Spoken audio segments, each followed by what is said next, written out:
வணக்கம், நான் உங்களுக்கு chef Deena. Welcome back to chef Deena's kitchen. இன்றைக்கி நம்ம கிச்சனில் புடலங்காய் பொரியல் எப்படி எடிட் பண்ணுறது பார்க்க போகிறோம்.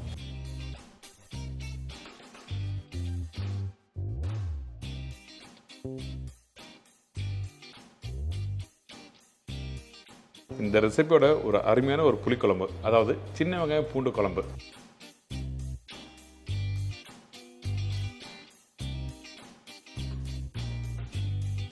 புடலங்காய் பொரியல் தேவையான பொருட்கள்: புடலங்காய் 1/2 கிலோ, தேங்காய் 4 பத்தை, பச்சை மிளகாய் 2 நம்பர், சீரகம் 1 டீஸ்பூன், உளுத்தம்பருப்பு 2 டேபிள் ஸ்பூன், கடலைப்பருப்பு 1 டேபிள் ஸ்பூன், பெரிய சைஸ் வெங்காயம் 1 நம்பர், காய்ந்த மிளகாய் 3லேருந்து 4 நம்பர், மஞ்சள் தூள் 1/4 டீஸ்பூன், வேக வச்ச கடலைப்பருப்பு 3/4 கப்பு, கருவேப்பிலை சிறிதளவு, கொத்தமல்லி தேவையான அளவு, கடுகு 1 டீஸ்பூன், உப்பு தேவையான அளவு, தேங்காய் எண்ணெய் தாளிப்புக்கு தேவையான அளவு.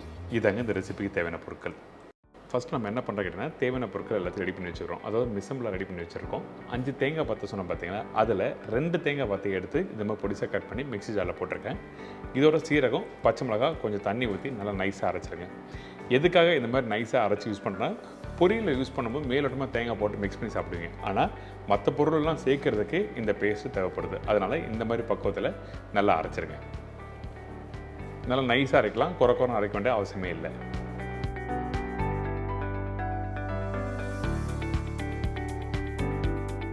இதுக்கப்புறம் நம்ம என்ன பண்ணுறோம், புடலங்காவை பொடிசாக கட் பண்ணி எடுத்து வச்சுருக்கோம். உள்ளே இருக்க விதையை எடுத்துகிட்டு அந்த புடலங்காவை நம்ம வேக வைக்கிறோம். வேக வைக்கிற பக்குவம் என்னன்னா, ஒரு 80 to 90% அளவுக்கு வெந்தால் மட்டுமே போதும்.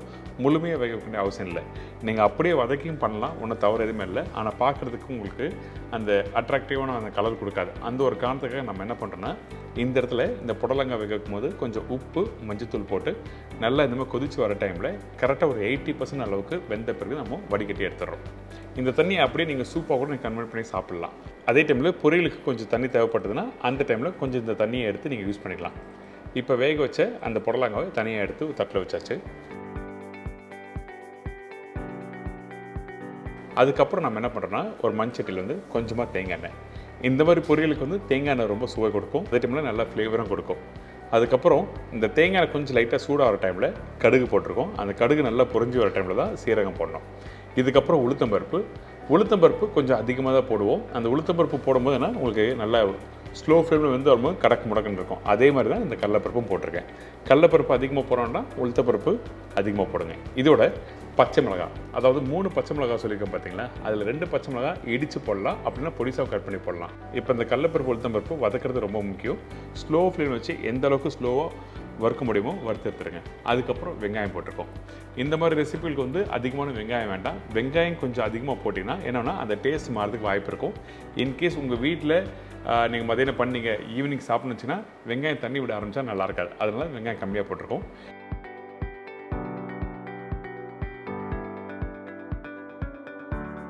இதுக்கப்புறம் காஞ்ச மிளகாய், கருவேப்பிலை இதெல்லாம் போட்டு வதக்க ஆரம்பிக்கிறோம். இதோட கொஞ்சோண்டு மஞ்சத்தூள்,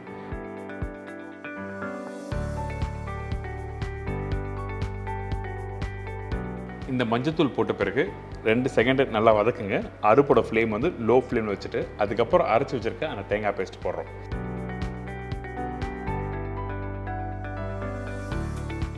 இப்போ உங்களுக்கு புரியும், அந்த தேங்காய் பேஸ்ட் போட்ட பிறகு அந்த கடலைப்பருப்பு, உளுத்தம்பருப்பு, வெங்காயம், காஞ்ச மிளகாய், கருவேப்பிலை இது எல்லாத்தையும் ஒன்றா சேர்த்து வச்சு பார்த்தீங்களா. இந்த மாதிரி சேர்ந்த பிறகு தேவையான அளவுக்கு உப்பு போடுறோம்.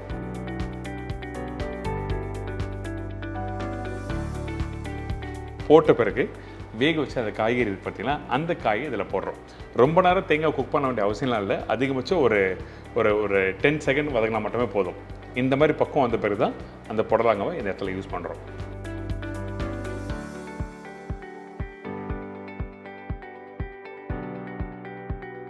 இப்போ வேக வச்சு ரெடி பண்ணி வச்சுருக்க அந்த புடலங்காய் போட்டாச்சு.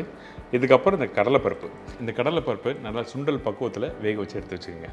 அதுக்கப்புறம் இந்த புடலங்காய் போட்டு நல்லா குக் பண்ண ஆரம்பிக்கிறோம். எவ்வளோ நேரம் குக் பண்ணலாம் கேட்டிங்கன்னா, அதாவது இந்த புடலங்காய் இந்த கடலைப்பருப்பு போட்ட பிறகு அதிகபட்சம் ஒரு 2 நிமிஷம் குக் பண்ணுங்கள். தேவைப்பட்டால் இந்த இடத்துல வேக வச்ச அந்த புடலங்காய் தண்ணி இந்த இடத்துல கொஞ்சமாக யூஸ் பண்ணலாம். அதிகமாக யூஸ் பண்ணாதீங்க. அப்படி யூஸ் பண்ணால் உங்களுக்கு வந்து அதோட அந்த டெக்ஸ்சர் மாற ஆரம்பிச்சிடும். அந்த ஒரு பக்குவத்துக்காக கொஞ்சமாக இந்த இடத்துல யூஸ் பண்ணலாம்.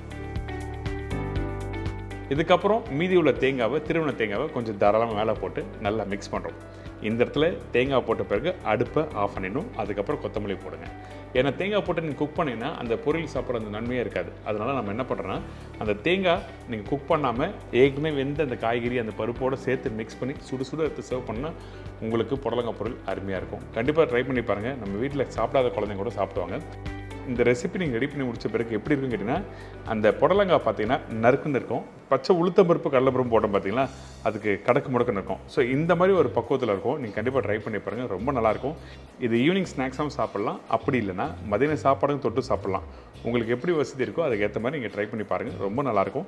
இதோட இந்த ரெசிபியோட ஒரு அருமையான ஒரு புளிக்குழம்பு, அதாவது சின்ன வெங்காயம் பூண்டு குழம்பு, அந்த ரெசிபியை தொட்டு சாப்பிட்டு பாருங்கள், ரொம்ப நல்லாயிருக்கும். அதனால தான் இன்றைக்கி இந்த சின்ன வெங்காயம் பூண்டு குழம்பும் அடுத்த ரெசிபியில் பார்க்க போகிறோம். இப்போ இந்த ரெசிபிக்கு தேவையான பொருட்கள் என்னென்னு சொல்லி பார்த்தலாமா? சின்ன வெங்காயம் 200 கிராம், பெரிய சைஸ் தக்காளி 2 நம்பர், பூண்டு 50 கிராம், புளி 1 லெமன் சைஸ், தேங்காய் பத்தை 3 நம்பர், குழம்புத்தூள் 1.25 டேபிள் ஸ்பூன், மஞ்சத்தூள் 1/4 டீஸ்பூன், பெருங்காயம் 1/2 டீஸ்பூன், கடுகு 1/4 டீஸ்பூன், வெந்தயம் 1/4 டீஸ்பூன், கொத்தமல்லி தேவையான அளவு, கருவேப்பிலை தேவையான அளவு, உப்பு தேவைக்கேற்ற, நல்லெண்ணெய் குக் பண்ணுறதுக்கு தேவையான அளவு. இதாங்க இந்த ப்ரிப்பரேஷன் தேவையான பொருட்கள். இந்த சின்ன வெங்காயம் பூண்டு குழம்புக்கு நம்ம முக்கியமானது என்ன கேட்டிங்கன்னா ஃபஸ்ட்டு இந்த நல்லெண்ணெய். நீங்கள் நல்லெண்ணெய் விட்டு ரீஃபண்ட் ஆயிலெலாம் யூஸ் பண்ணால் உங்களுக்கு அந்த ஃப்ளேவர் அந்த டேஸ்ட் எதுவுமே தெரியாது. அதனால் நல்லெண்ணெய் ஃபஸ்ட்டு ஊற்றிருக்கேன் இந்த கடாயில். இதுக்கப்புறம் கடுகு வெந்தயம், கடுகு கொஞ்சம் லைட்டாக பொரிஞ்சு வர டைமில் வெந்தயம் போடுங்க. அதுக்கப்புறம் பூண்டு, இந்த பூண்டு போட்ட பிறகு பச்சை கருவேப்பிலையும் போட்டிருக்கேன். இந்த இடத்துல இந்த பூண்டை ஒரு 2 நிமிஷம் நல்லா வதங்கட்டும். அதுக்கப்புறம் சின்ன வெங்காயம் போடணும். ஏன் கேட்டிங்கன்னா அந்த பூண்டு வதங்குற அந்த வாசனையே சூப்பராக இருக்கும் குழம்பு முடித்த பிறகு. அதனால தான் 2 நிமிஷம் வதங்கணும்னு சொல்கிறேன். இதுக்கு பிறகு வெங்காயம் போட்டிருக்கேன். வெங்காயம் 1/2 இல்லை 1/3 கட் பண்ணல, அப்படியே முழுசாக போட்டிருக்கேன். ஏன் கேட்டிங்கன்னா குக் பண்ணும்போது அந்த வெங்காயம் 1-2 உடைய ஆரம்பிக்கும். அதனால் நம்ம முழுசாக அப்படியே வதக்கிட்டு அதுக்கப்புறம் குழம்பை ஃபினிஷ் பண்ணி சாப்பிட்டோன்னா சூப்பராக இருக்கும். இப்போ இந்த வெங்காயம் ஆல்மோஸ்ட் ஒரு 40-50% அளவுக்கு வதங்கியிருக்கு.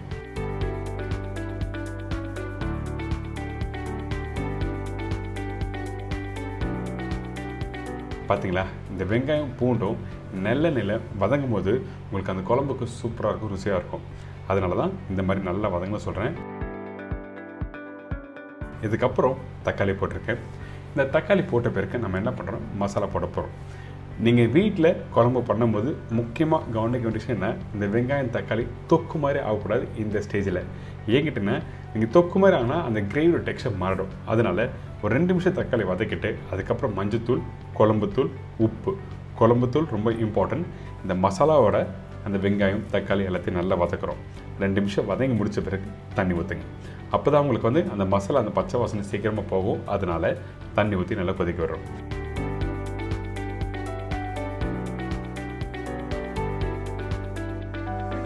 இந்த குழம்புக்கு, அதாவது சின்ன வெங்காயம் பூண்டு குழம்புக்கு வந்து குழம்புத்தூள் ரொம்ப இம்பார்ட்டன்ட்.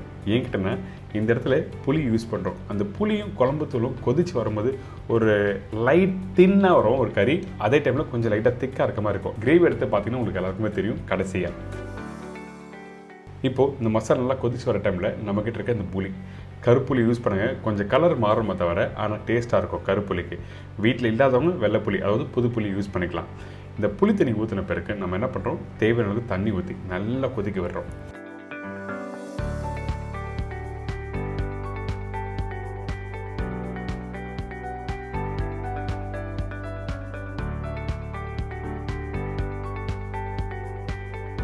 கொஞ்சம் கொத்தமல்லி, அதுக்கப்புறம் பெருங்காயம்.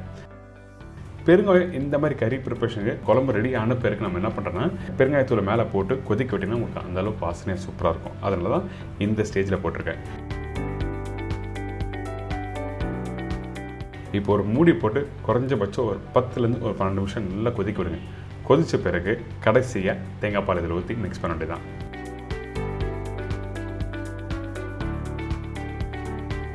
பார்த்தீங்களா, இந்த குழம்பு நல்லா கொதித்த பிறகு கொஞ்சம் லைட்டாக திக்கான மாதிரி இருக்கும். இதுக்கப்புறம் நம்ம என்ன பண்ணுறோன்னா தேங்காய் பால் ஆட் பண்ண போகிறோம். அதாவது 3 பத்தை தேங்காய் சொன்னோம் பார்த்தீங்களா, அது கொஞ்சம் தண்ணி ஊற்றி திக்கான தேங்காய் பால் யூஸ் பண்ணுங்கள். தேங்காய் பேஸ்ட் யூஸ் பண்ணக்கூடாது. அப்படி யூஸ் பண்ணால் கண்டிப்பாக நல்லா இருக்காது இந்த குழம்புக்கு. அதனால் தேங்காய் பால் போட்ட பிறகு கரெக்டாக ஒரு 6லேருந்து 8 நிமிஷம் கொதிக்க விடுங்க. அதுக்கப்புறம் ஸ்டவ்வை ஆஃப் பண்ணிவிட்டு கொஞ்சம் நல்லெண்ணெய், கொஞ்சம் கொத்தமல்லி கருவேப்பிலை போட்டு மிக்ஸ் பண்ணால் ரெடி. பார்த்தீங்களா, இந்த வெங்காயம் தக்காளி அப்படியே முழுசாக இருக்குல்ல, அதே டைமில் அந்த கிரேவி டெக்ஸ்சர் காமிக்கிறேன் பாருங்கள். கொஞ்சம் லைட்டாக திக்கான மாதிரி இருக்கும். இந்த மாதிரி தான் இருக்கணும் குழம்புனாவே. நான் சொன்ன மாதிரி கடைசியாக கொஞ்சம் நல்லெண்ணெய், கொத்தமல்லி, கருவேப்பிலை போட்டு மிக்ஸ் பண்ணிவிட்டு சுட சுட வெள்ளை சாதத்தோடு சாப்பிட்டு பாருங்களேன். அந்த அளவுக்கு பிரமாதமாக இருக்கும். கண்டிப்பாக ட்ரை பண்ணி பாருங்கள், என்ஜாய் பண்ணுங்கள்.